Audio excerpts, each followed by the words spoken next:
Good morning, guys. This is the situation right now.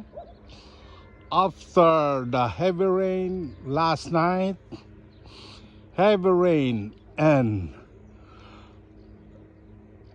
hails, grandine ito. Tinamaan tayo ng disaster. This is the disaster. Tinamaan ng mga hails. Kailangan magamot ito. Isa-isa. Yan yan mga itim na yan. Kailangan matanggal yan.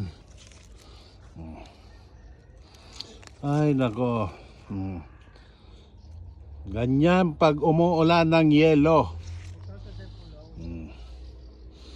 Okay, let's start to work, guys.